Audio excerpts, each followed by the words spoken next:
कि संवेदनशीलता के साथ समस्याओं के समाधान में उनका कमिटमेंट बहुत ही परिणामकारी रहते थे, विकास की यात्रा को गति देने में रहते थे। और उस अनुभव के आधार पर मैं कहता हूं कि इस सदन में उनकी आवाज नई शक्ति बनेगी, नई सोच जुड़ेगी, देश की दिशा में एक संवेदनशीलता जुड़ेगी। तथ्य और तर्क के आधारों पर अनुभव जब जुड़ता है तब मैं समझता हूं उसका सामर्थ्य अनेक गुना बढ़ जाता है और सदन कितना समृद्ध हो।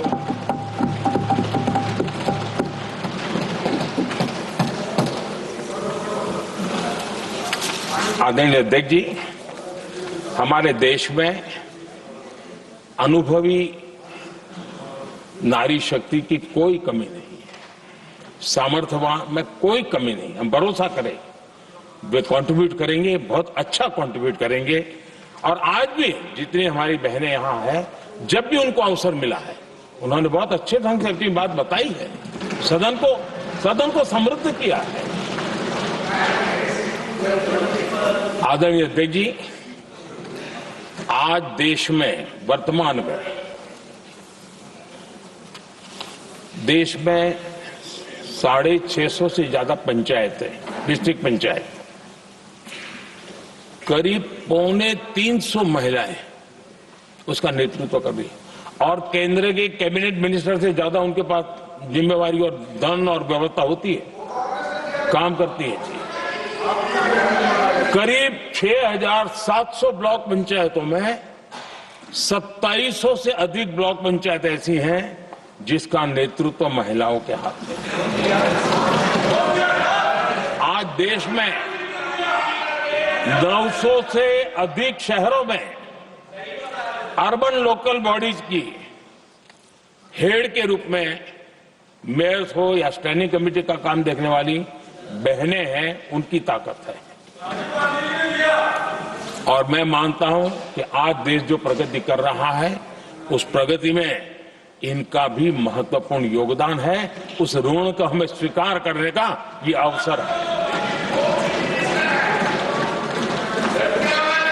और जब ये अनुभव सदन के साथ जुड़ेगा तब वो अनेक गुना ताकत बढ़ा देगा।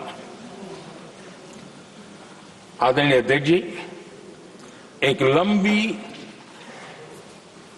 प्रतीक्षा एंड एक प्रकार से हम सबके लिए सवालिया निशान पैदा हो, ऐसी परिस्थिति हम ही लोगों ने पैदा की है। ये अवसर है कि हम पुरानी जो कुछ भी मर्यादाएं रही होगी, मुश्किलें रही होगी, उसे बाहर निकले, हिम्मत के साथ हम आगे बढ़े और नारी शक्ति का राष्ट्र के विकास में उनकी सहभागिता को हम सुनिश्चित करें। और मैं पक्का मानता हूं कि अगर आज हम मिलकर के निर्णय करते हैं,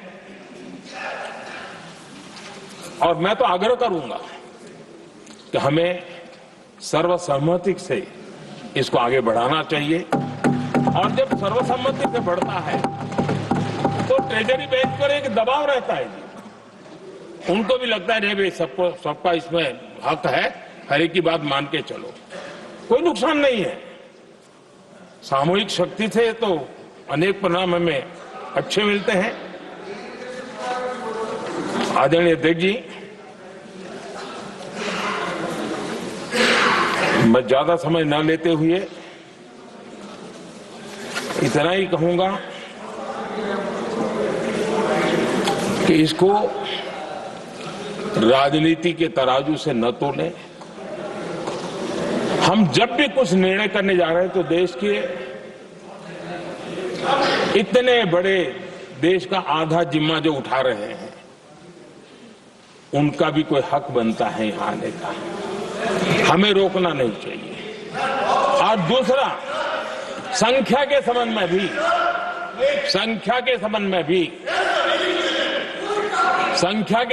भी एक मत पहले से बनता आया था, चर्चा थी कि साहब ये जो है इनका कम मत करो, अधिक कर दो तो जल्दी हो जाएगा।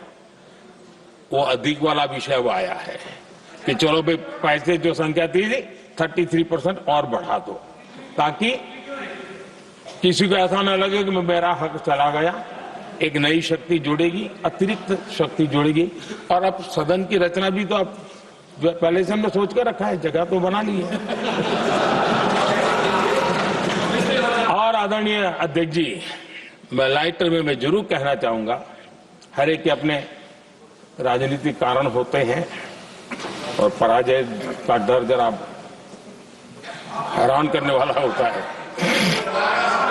लेकिन अपने यहां जब कोई भी शुभ काम होता है उसको नजर न लग जाए, इसलिए काला टीका लगाने की परंपरा है। मैं आपका धन्यवाद करता हूं काला टीका लगाने के लिए। बहुत बहुत धन्यवाद।